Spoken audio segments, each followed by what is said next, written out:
तो दोस्तों ये वीडियो जो है बीपीएससी के बारे में है। जिस तरीके से बीपीएससी प्रोटेस्ट चल रहा है वो वाकई में सही है।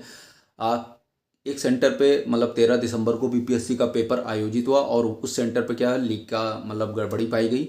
दूसरा पेपर लेट मिला और वो जेन्युइन है कि इस तरीके से मांग उठानी भी चाहिए। अब प्रशासन क्या कर रहा है कि उस एक पर्टिकुलर सेंटर का जहाँ पे लीक का मामला आया उसका पेपर करवा रहा है, बाकी का नहीं करवा रहा है। तो ये कहीं ना कहीं जो मांग उठाई जा रही है वो जायज़ है और बिल्कुल सही भी है।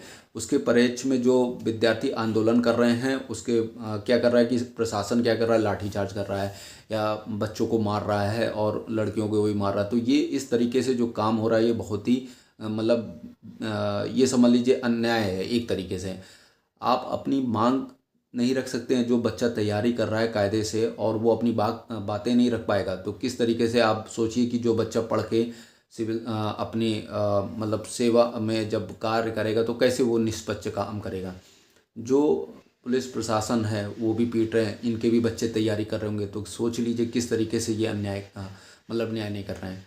तो इनकी मांग को जायज़ ठहराना चाहिए। मांग जो है उनकी सुननी चाहिए, शासन को भी सुनना चाहिए। और कहीं ना कहीं देखिए ये गड़बड़ी है, सिस्टम में गड़बड़ी है कि बच्चे के हित के बारे में नहीं सोचा जा रहा है, विद्यार्थियों के हित के बारे में नहीं सोचा जा रहा है। आप सोचिए एक मतलब अभी मैंने जो वीडियो देखा तो इसमें नेता भी अपना कूदे पड़े हैं। कुछ यूट्यूबर्स हैं जो फेमस टीचर है वो मतलब आके अपना ज्ञान दे के और निकल जा रहे हैं।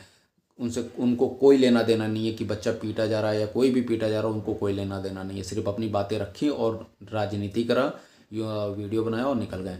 कम से कम उनका समर्थन करना चाहिए, कम से कम बच्चों के लिए लड़ाई करना चाहिए। यही बच्चे आपके कोर्स खरीदते हैं, यही बच्चे आपको आगे मतलब आपकी कोचिंग छोटी सी होती है, आपकी वीडियोस या कोई भी कोर्सेज खरीद के ये एक एक बच्चा खरीदता है और आप सोच लिए कहाँ तक पहुँच जाते हैं। उनके लिए आप नहीं बोल पा रहे हैं। शासन प्रशासन होता है, इनको भी देख सोचिए वोट दे रहा है, बच्चा दे रहा है। जो 18 साल के ऊपर है वो सभी वोटिंग करेगा, उसके बावजूद वो अपनी बात नहीं बात नहीं रख पा रहा है। किस तरीका सा सरकार है। तो मुझे लगता है आप सोचिए अभी एक बच्चे को मैंने देखा कि एक विद्यार्थी है, समझ लीजिए उसके कपड़े वपड़े उतर गए और बहुत मारा उन्होंने, लड़कियों को भी मारा। एक विद्यार्थी के ऊपर पूरा पानी का बौछार कर दिया गया, सो वो जय हिंद करके। और वो देखिए कितना मोटिवेट है, किस तरीके से विद्यार्थी पढ़ाई करता है और कहाँ तक पहुँचता है। कहीं ना कहीं क्या है कि गलतियाँ हैं और इस चीज़ को सरकार को मानना चाहिए। ये जो विद्यार्थी होते हैं यही समझ लीजिए योग्य होते हैं और यही कोई आलू बेचने वाला या सब्जी बेचने वाला या किसी भी प्रकार का काम जो बड़ा आदमी होगा वो आपके साथ नहीं खड़ा होगा। यही जो बच्चे जो जब सर्विसेज में आते हैं तो यही शासन को संभालते हैं, प्रशासन को अच्छी जगह पहुंचाते हैं। लेकिन क्या है कि अब जो बच्चा नहीं पढ़ेगा वो क्या चलाएगा शासन प्रशासन। नेताओं से नहीं चलता है, जो पढ़े हुए अधिकारी होते हैं वही चलाते हैं। तो अब अगर आज वो अधिकारी मार खा रहे तो उनकी मानसिकता पे क्या प्रभाव पड़ रहा होगा और वो कैसे जब आपके साथ सर्विसेज में आएंगे, चाहे यूपीपीएससी हो, यूपीएससी हो, चाहे बीपीएससी हो, चाहे एमपीपीएससी हो, किसी भी सर्विसेज में आएंगे तो क्या उनके इस मनोदशा पे प्रभाव नहीं पड़ेगा।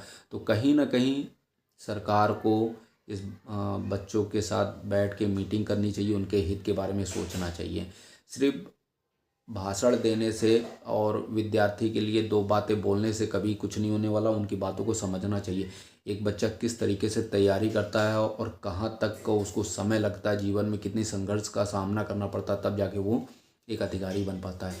और वो अधिकारी बनने से पहले इस मानसिकता से गुजरे कि मार खा रहा है, रोड पे मार खा रहा है, कई दिनों तक भूखे हैं, अपनी बात रखने के लिए वो बात नहीं रख पा रहे हैं आपसे। समझ लीजिए आप अब वोट लेने के लिए पैर तक आदमी छू लेता है और विद्यार्थी अपनी बात नहीं रख पा रहा। तो मुझे लगता है कि अन्याय है ये सब चीज़ें और कहीं ना कहीं विद्यार्थियों की बात को हित में न्याय करना चाहिए। जैसे ये कर दिया कि नॉर्मलाइजेशन होगा या रिजल्ट उनका अलग निकाला जाएगा तो गलत है। तो इस वीडियो को ज़्यादा से ज़्यादा शेयर करिए। और दूसरा ये है कि सभी लोग प्रोटेस्ट करें, सभी लोग अपनी बात उठाएं। जितने भी यूट्यूबर हैं जो तैयारी कर रहे हैं वो सभी लोग अपनी बात रखें, ठीक है। बाकी किसी भी प्रकार की कोई चीज़ आप ज़रूरत है तो आप मेरे से पूछ सकते हैं।